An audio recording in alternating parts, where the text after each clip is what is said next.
An estimated 10 million Americans have gone vegan, cutting out meat, dairy, meat byproducts, all just completely out of their diet. Even Oprah's trying it, but can changing what you eat actually change your carbon footprint? Arlena Cho is here with more. What do you think? Are you going to do it? Well, maybe. We'll have to see. The food is quite good, actually. You know, some believe changing your diet actually has more of an impact than changing your car on the environment. You know, we've all heard about flying less, driving less to reduce your carbon footprint, but going vegan? Some say eating a plants-only diet is earth-friendly, but does vegan food taste any good? We went for a taste test. When Oprah announced her 21-day body cleanse, no caffeine, alcohol, or animal products, she wondered, What is left? apparently quite a lot. Oprah's a convert, saying on her blog, "I never imagined meatless meals could be so satisfying." I think vegan food gets a bad rap, definitely. Why? Just because of over the years, it's been known as bland and, you know, granola and tofu and kind of hippie. Brooklyn's chef Mateo is a vegan chef, meaning no dairy, meat, or any animal products. But this food is anything but earthy crunchy, like cashew cheese ravioli. The pasta is made from thinly sliced turnips. It has a cheese flavor, but it's actually made from ground nuts. Yes. It's so good. But is it really good for the planet? You can feed more people with a vegetarian-based diet than you can with a standard diet. Recent studies say eating a plants-only diet produces far fewer greenhouse gases than an animal-based diet, shrinking one's so-called carbon footprint. Dr. Gidon Eshel co-authored one study for the University of Chicago. If you only eat plants, your footprint drops by 1.5 tons of CO2 per person per year. The USDA says the average American eats more than 117 pounds of red meat every year. Eshel says eliminating meat is better for the environment than switching from a Toyota Camry to a hybrid Prius. That's because producing food from cows creates more carbon monoxide and methane gas.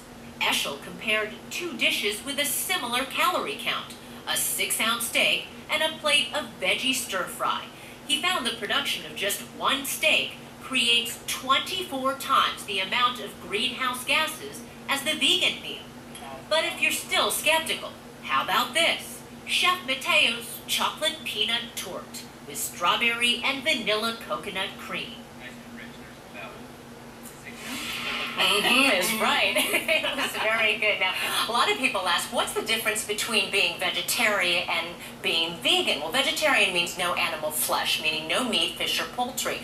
Vegan is a bit more strict, no animal products or byproducts. So add to the list things like dairy and eggs. It's really tough to do. You know, you have to be diligent about it. Researchers say, though, you don't have to go entirely vegan to be green, Kira. They say even cutting back from 2 hamburgers, say, to 1 a week, can make a difference on the environment. Shouldn't be so difficult. Yeah. All right. Well, there's a lot of people actually doing this. Joining us now, hip-hop mogul and vegan, Russell Simmons. He's also the author of Do You? 12 Laws to Access the Power in You to Achieve Happiness and Success. And he was telling me Oprah helped him with that title, so that's why the book's been doing so well. That with the content. Good to see you.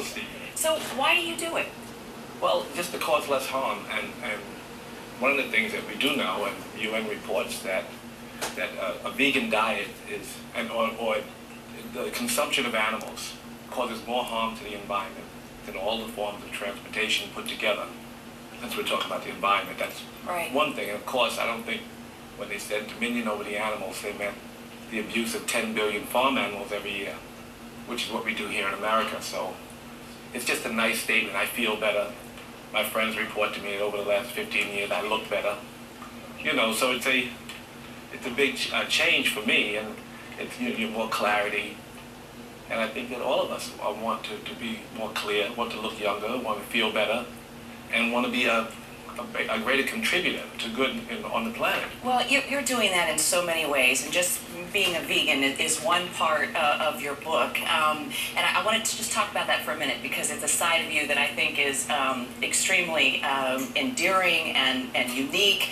And you had signed this rapper Jinxta Juvie to Def Jam, and I know what an inspiration he was to you. He was, shot a number of times. He saw his friends die, and he was an inspiration for this book, wasn't he? Yes, he was. You really saw him become a man. Yeah, no, I've seen so many artists grow, and I've been involved in mentoring many artists over the years, and he's one example. He's one who I just took under my wing, almost like a son.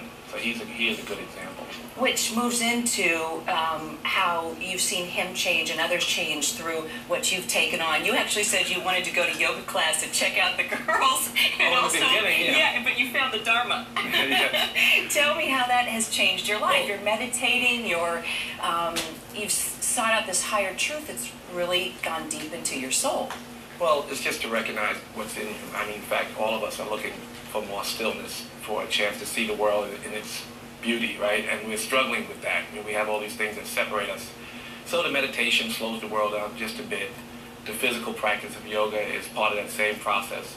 All of us are searching, and so when you find a path that suits you, whether it's making church or, whether it's your temple or your synagogue or your mosque, and whatever it is, it's a path down the same road, and all of us are trying to get there. And yoga for me has been a very helpful practice. Something else